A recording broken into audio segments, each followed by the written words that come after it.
Hello 여러분, I'm TJ and this is the daily Mixxpell update, day 1. Yes, we are starting daily updates from now on. Since there are 2 of us on the team, we think we can do it, right? Today, I'm gonna talk about the character. We are migrating the Mixxpell from UE5 to Godot now, and then I thought, the design of the character is kinda ugly. I mean, it's alright. it's kinda cute with them short legs, but it's bland and uninspired. I really didn't put much thought into it except for making it fast. So I thought, why not make a new design? I decided to start over from scratch, and I want to share with you the general process. I started by gathering references. I think it is the most important step of the creative process. I usually use the Pinterest to gather the references. If I think it's related to what I am searching, I add it to the PureRef. PureRef is a really helpful software. I like Wizardmon. It's such a good design, with the intricate details and such a flair. And I do like that design of the Final Fantasy. For some reason there's so many frog wizard thing. I don't know what's that about. If you know any lore behind those frog wizard, please let me know. And I do like these black and white pen line kinda aesthetic. These are such cool designs. And I edit these pictures for the memes. I think those 2 are AI generated, but I'm not too sure about them. After I got enough inspiration, I moved on to drawing the character concept art.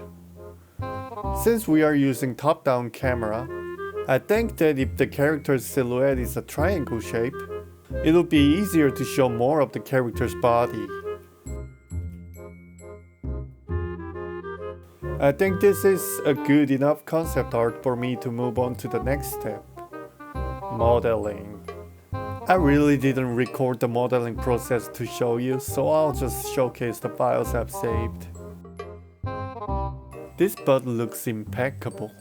Probably the best I've ever modeled. Even though you are not gonna see this in the game, but I am very proud of it regardless. And this is how the model had turned out, and I am pretty satisfied with it. Because I liked those cat wizards and frog wizards from the references, I wanted to include them in my game too. So I modeled swappable head as a customizable items. And then I did the UV unwrapping to move on to the texturing.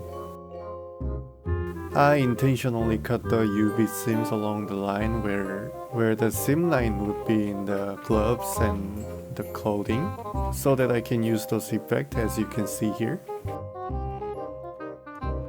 I want inside of the coat and the scarf part to be some sort of shiny material like those padded jackets. I'm not too satisfied with it as it is, but it is good enough as a placeholder material. And there's a head of the frog and the cat. 4 hats and wands I made for the old model are perfectly good to reuse here. They just need a new coat of textures.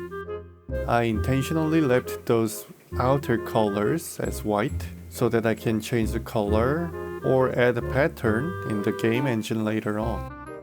I am satisfied how the texture had turned out here, so I have imported them in Godot engine. And I added jiggle bone. It's such a fun process to add jiggle bones. It is really easy as well. And then I hopped back to Blender and started rigging so that I can animate. I am using AutoRig Pro add-on. It is a paid add-on, but it makes rigging process more straightforward and less complicated than Rigify, in my opinion. And then I started animating movement and attack animations. Also, you can't forget the dance animations. and then I imported those animations into Godot, but I realized something was missing. So I went back to Blender and I increased the scale of hand bones around the impact frames so that it can add more oomph. Then I added magical artifacts on the left hand like skull, magical tome, and hamburger. And this is how it looks like now. I am pretty satisfied with how it looks now. There are a lot of details in the process I have left out due to the time constraints, and still a lot of works to be done. But that's the general gist of my workflow, and that's it for today. I hope you guys have a great day, and we'll come back tomorrow with the daily updates. So, bye!